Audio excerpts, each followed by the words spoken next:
If you're trying to make new plants from cuttings, this video will show you how.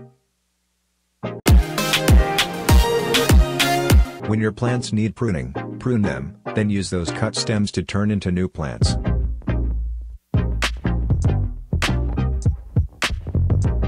Make sure the stems you choose are from healthy plants, and the stems are long.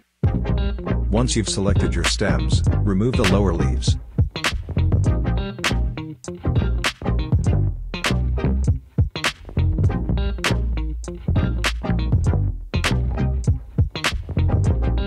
Add the stems to a vessel, and fill room temp water up to the leaves.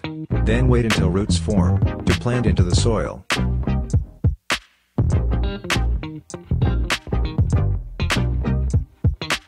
Or you can just skip that step, and plant directly into a small pot of soil.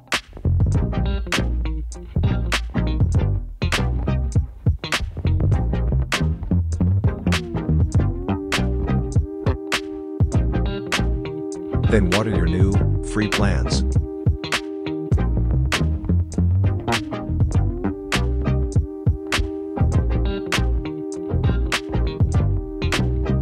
Any broken stems can also be replanted as well.